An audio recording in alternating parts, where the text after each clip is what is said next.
Տիկին Հակոբյան, ես ուզում էի հարցնել երեկվա Ալիևի հայտարարությունների հետ կապված, նախ դուք ինչպես եք գնահատում իր հայտարարությունները եւ ինչու Հայաստանի վարչապետը չի արձագանքում, երբ որ Ալիևը օրինակ հայտարարում է, որ սեպարատիստներին են ճնշել եւ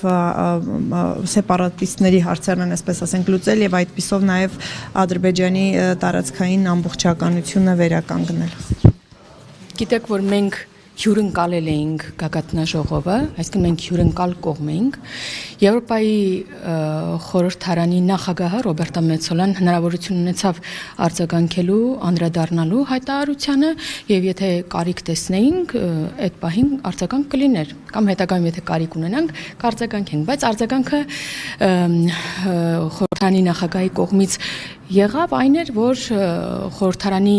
այլակարծությունը նորմալ է եւ որ կոնսենսուսային է որոշումներն ընդունվում, այնպես որ դրան ավելացնելու այս պահին Հակոբյան, երբ որ վարչապետը անարձագանք է թողնում, պնդում է, թե այնտեղ սեպարատիստներ են գործել, սա արդյոք չի նշանակում, որ համաձայնում է Ալիևի հետ։ Գիտեք, մենք անընդհատ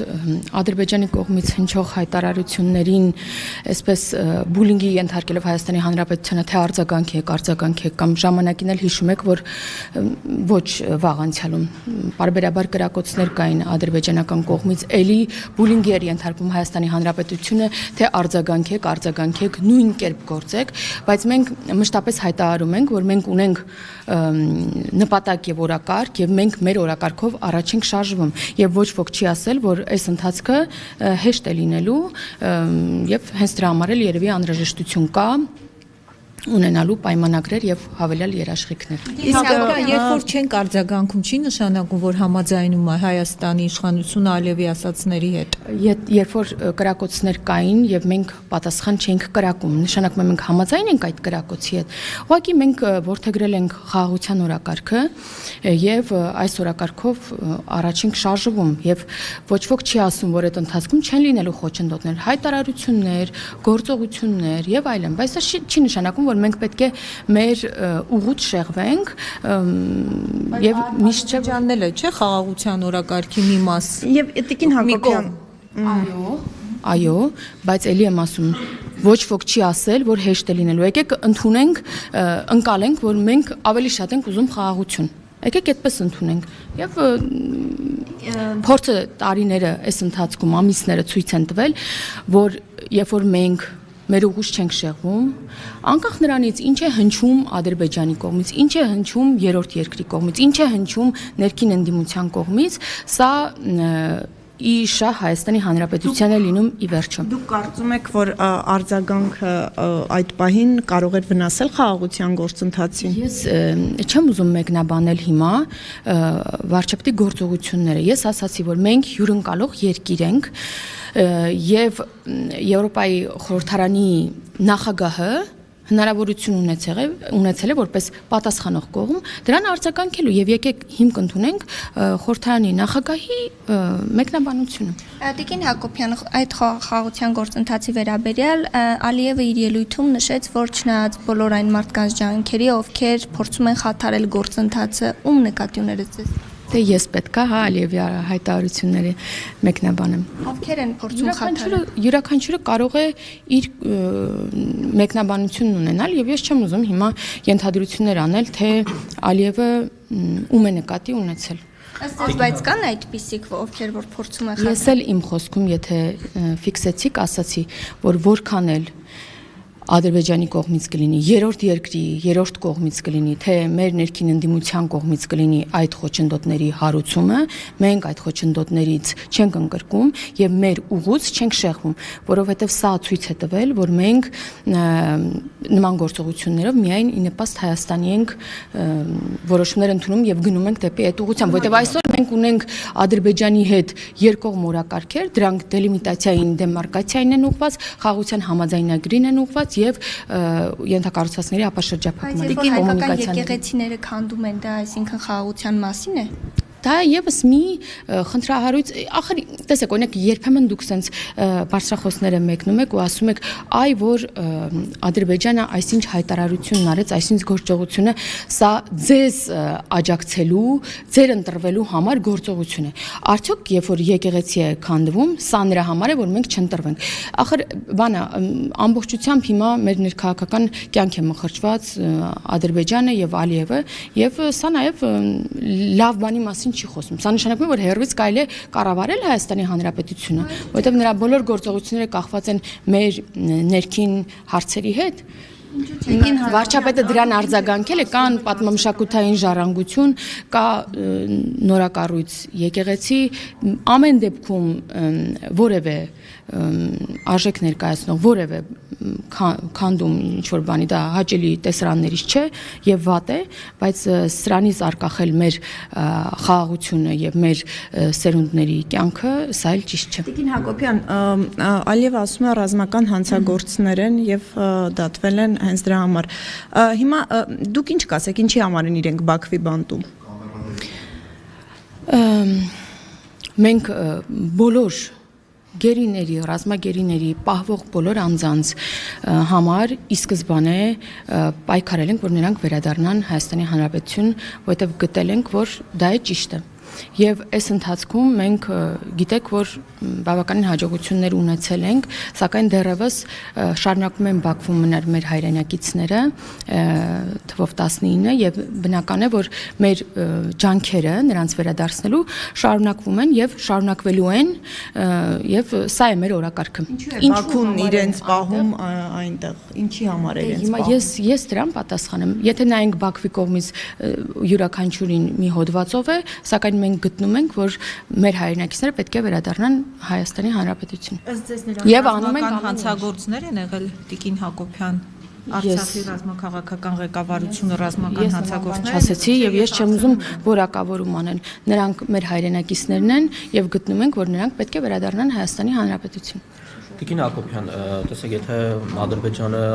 տարբեր ձևերով օրինակ Ստեփանակերտի մայրտաճարի քանդման մասին հաստատվեց լուրը, այսօր էլ նաև լուրեր տարածվեցին համացանցում, որ Հայոց ցեղասպանության հուշակոթով կա այնտեղ Լեռնային Ղարաբաղում դրա քանդման մասին լուրեր են շրջանառվում, սա արդյոք չի սպառնում խաղաղության օրակարգին, Հայաստանը ինչպես է արձանագրում սա։ Եթե նման դեպքերով արկախենք մեր հարաբերությունների կարգավորումը, ձեր պնդումները եւ տեսլականը ճիշտ դուրս կգա, այսինքն կխաթարվի, կվտանգվի խաղաղության օրակարգը։ Ես բայց առաջարկում եմ մենք կենտրոնանանք Հայաստանի Հանրապետության վրա, դուք գիտեք, որ օրինակ Հայաստանի Հանրապետության ցեղասպանության մեր հուշահամալիրը, թանգարանը վերակառուցվում, ռեստավրացիայի են ենթարկվում, վերականգնվում, ինչը որ համարում էին, որ քանդվում է, չէ, հիշում եք, չէ, որ լացում էին, դոշ էին ծեծում որոշ անհատներ։ Մենք կենտրոնացած ենք մեր հանրապետության վրա, նույն եկեղեցիների մասին խոսենք, բավականին արժեք ներկայացնող, օրինակ, Կիրանցի եկեղեցին, օրինակ, վերականգնվեց եւ դրա համար գումար հատկացվեց պետբյուջեից, վարչապետի որոշմամբ եւ մենք օրերս ներկա եղանք վերահսկողությանը եկեղեցու։ Այսինքն մենք գտնում ենք, որ մենք պետք է կենտրոնանանք Հայաստանի Հանրապետության վրա։ Հիմա շատ ազդեցիկ միջոցառում է տեղի ունենում Հայաստանի Հանրապետությունում, ամբողջ աշխարհի ուշադրությունը մեր հանրապետության վրա է եւ Եվրոպայի սիրտն է դարձել Երևանը, սակայն ձեր արդեն քանի րոպե ձեր բոլոր հարցերը Ալիևն է առանցքում։ Ես ելի եմ ուզում կրկնել, որ այո, Ադրբեջանի հետ մեր հարաբերությունները երևի այս փուլում ամենակարևորներից են եւ պետք է կենտրոնանալ մեր, ինչպես ասացի, համատեղ օրակարգի վրա։ Դա է դելիմիտացիա, դեմարկացիա, կոմունիկացիաների ապաշրջափակում եւ խաղաղության օրակարգ։ Տեսեք, եթե դուք ասում եք, որ օրինակ Հայաստանի վրա են կենտրոնանում, աշխարհի տարբեր երկրներում կա հայկական մշակութային ժառանգություն։ Եթե ինչ-որ մի օր X երկրի ներկայացուցիչները փորձեն քանդել օրինակ ինչ-որ մի երկրում, ոչ Ադրբեջանի կամ Թուրքիայի, հայկական եկեղեցի, այս դեպքում էլի Հայաստանը պիտի լռի։ Ժողովուրդ, վարչապետն էլ հնարավորություն ունեցել է ձեր բոլոր լրատվամիջոցներին այս հարցը պարզաբանել։ Հիմա նորից հարցնում եք, որ ես նորից նույն բանն ասեմ, կա պատմամշակութային ժառանգություն եւ կան կառույցներ, նոր կառուցված։ Սրանք պատկերացրեք տարբեր արժեքներ են։ Պատմամշակութային ժառանգությունը մի քիչ այլ կարգավորում ունի։ Բայց այնտեղ 18-րդ, 19-րդ դարի բաներ են քանդվել Տիկին Հակոբյան Արցախում։ Ցավալի է եւ այնպես չէ, որ այս ընթացքում նման դեպքերը չեն արժանացել որևէ գնահատականի կամ համապատասխան միջազգային մարմիններում չի բարձրացանվել խնդիրը։ Դա խաղաղություն գնացող պետության ծերագիր է։ Խաղաղություն գնացող պետության ձեռագիր է, օրինակ խաղաղության երկխոսությունը, խաղաղության համաձայնագրի նախաստորագրումը, կոմունիկացիաների ապաշրջափակման շուրջ ուրեմն բանակցություններն ու խոսակցությունը եւ մասնակի ապաշրջափակումը։ Երեք ողջ օրը գագաթնաժողովին զուգահեռ բողոքի ակցիաներ էին իրականացվում, օրինակ մի դեպքում ասում է ուզում ենք ցույց տալ ԵՄ պետությունների ղեկավարներին, թե իրականում ինչ է կատարվում Հայաստանում, որ Նիկոլ Փաշինյանը փորձում է այսպես ասած միայն լավ կողմը ցույց տալ, չեն տեսնում, որ Հայաստանում կան քաղբանտարկյալներ, խոսքի ազատության սահմանափոխում, այն ինչպես կմեկնաբանեք այդ ակցիաները։ Միջազգային կառույցները, Եվրոպայի խորհրդարանը, բոլոր կառույցները եւ բոլոր երկրներն առանձին վերցրած տեղյակ են թե Հայաստանի Հանրապետությունում ինչ է կատարվում եւ տեղյակ են եղել նաեւ թե ինչ է կատարվել եւ կան բազմաթիվ հենց բանաձևեր ուղված հենց քաղբանտարկյալների արկայությանը Հայաստանի Հանրապետությունում օրինակ 2008 թվականին, հա, այսինքն նման կառույցները դիտարկում են պետությունները եւ տալիս են եզրակացություն եւ դիտարկումներում միայն իշխանության ուրեմն կարծիքը հաշվի չեն առնում, նաև ընդդիմության կարծիքն են հաշվի առնում եւ դուք չեք գտնի որևէ զեկույց կամ փաստաթուղթ, որտեղ կա օրինակ քաղբանտարկյալների մասին արկայություն։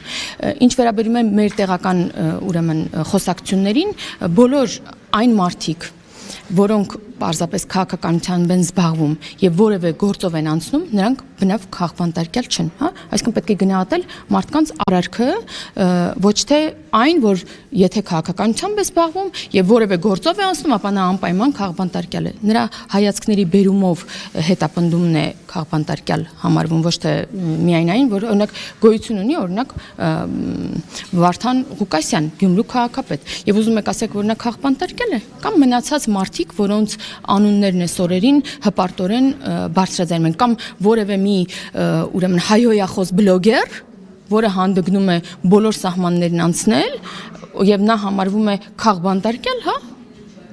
Բայց երեք նաև ակցիայի մասնակիցների Բայց մի բան էլ շեշտեմ, բայց նորմալ է եւ տարածքեր նաև հատկացվել, մարդիկ կարողանում էին խաղաղ իրենց խոսքը բարձրաձայնել եւ սա եւս խոսում է ժողովրդավարության Բայց խոչընդոտ եղավ եւ չթողեցին քաղաքապետարանի մոտից քայլերթով շարժվել դեպի հաղթանակի կամուրջ, որպեսզի այնտեղ ԵՄ պետությունների ղեկավարներին կարողանան ասել, թե իրենց խոսքով ինչ է կատարվում Հայաստանում, դա ժողովրդավարություն է։ Եթե նկատել եք 50 երկրներից 500 անձ է այժմ պատվիրակությունների կազմում Հայաստանում եւ նման բարձրաստիճան պաշտոնյաների, դրանք երկրի ղեկավարներ են, նման բարձրաստիճան պաշտոնյաների երթևեկը կազմակերպելու համար, անխոչնդոտ ուրեմն երթևեկը կազմակերպելու համար նաեւ որոշակի սահմանափակումներ էր դրված անգամ, հա, չգիտեմ, դպրոցում, այսօր որոշ դպրոցներում կենտրոնում դասապրոցեսները on-line են տեղի ունենալու, որպեսզի հնարավոր լինի կազմակերպել, պատշաճ կազմակերպել, եւ սա նորմալ ուրեմն գործելավոճ է տարբեր երկրներում, ժողովրդավար երկրներում մենք չունենք այն հնարավորությունները եւ որ ազատ եւ երթևեկը լինի եւ նման պաշտոնյաները հնարավորություն ունենան նաեւ անվտանգ երթևեկելու, այնպես որ սա այդ հարցը լուծելուց ելներով է, որ որոշակի սահմանափակումներ են եղել եւ ոչ միայն նրանց համար, այլև բոլորի համար։ Տիկին Հակոբյան, խոսեցիք միջոցառման միջազգային ռեզոնանսների մասին, վստահ եմ տեղյակ եք, որ դաշնակից երկրում Ռուսաստանի Դաշնությունը բավականին բուռն են արձագանքում մեր երկրում տեղի ունեցող մեկ այս միջոցառմանը եւ ընդհանուր խանդով ու Ռուսաստանի Դաշնության պետական հեռուստատեսությամբ արդեն իսկ տեղեկատվական արշավ է սկսվել։ Կուզեի ձեր արձագանքը այս արձագանքի հետ կապված, նաև խաղաղության գործընթացին խոչընդոտողների համատեքստում արդյոք պետք է դիտարկել նաև Ռուսաստանի Դաշնությանը։ Մենք Ռուսաստանի Դաշնության մեր գործընկերներից ստացած արձագանքներն ասեմ, երբ որ մենք խոսում ենք միասին, նրանց համար կարևոր է օրինակ Հայաստանի ժողովրդավարությունը, Հայաստանի անվտանգությունը եւ կայունությունը տարածաշրջանում, այնպես որ նաեւ լինելով մեր մեծ տարածաշրջանի երկիր, նրանց համար դա է կարևոր եւ ես չեմ ուզում դիտարկել, որ անգամային տնտեսական որոշ խոչընդոտները, որոնք առաջ են գալիս վերջին օրերին մեր որոշ տնտեսվարողների մոտ, սրանք բան է, տնտեսական պատերազմ է Հայաստանի դեմ, որովհետև ես ելնում եմ այն կանխավարկածով, որ Ռուսաստանի Դաշնությունը մեր ռազմավարական գործընկերն է եւ չի պատրաստվում Հայաստանի Հանրապետության դեմ որևէ պատերազմ վարել, լինի տնտեսական թե այլ։ Ինչ վերաբերում է որոշ արձագանքներ, ես ճիշտ ասած շատ արձագանքներ հնարավորություն չեմ ունեցել օբյեկտիվ պատճառներով ուսումնասիրելու, որոշ բաները աչքովս ընկել օրինակ հայերեն հայկական ազգանունով, Սիմոնյան ազգանունով մի կնոջ արձագանք, որը բացարձակ հայկականության մասին չէր, եւ այլ արձագանքներ դեռևս չեմ հասցրել տեսնել, եւ այսքանը ես չեմ գտնում, որ որևէ օրինակ, նման միջոցառումը, ինչպես աղաղակում է մեր ընդդիմությունը, կարող է խնդիր առաջացնել նույն Ռուսաստանի Դաշնության մոտ կամ շատերը այսօր բարձրաձայնում են եւ օրինակ Իրանի Իսլամական Հանրապետության ուշադրությունն են հրավիրում դեպի Հայաստանի Հանրապետություն։ Տեսեք, այստեղ ինչ է կատարվում, բայց ակնհայտ է, որ մենք մշտապես ունեցել ենք փոխըմբռնում նույն մեր կարևոր հարևան Իրանի Իսլամական Հանրապետության մեր գործընկերների հետ, դրա առհավատ չանել օրինակ խաղաղապահ առաքելության տեղակայումն է մեր սահմանին, որի հետ կապված եւս մենք ունեցել ենք ըմբռնում։ Եվրամիության դիտորդների մասն։ Այո։ Շնորհակալ։ Հավանիչ տեսանյութը եւ բաժանորդագրվիչ նորությունները բաց չթողնելու համար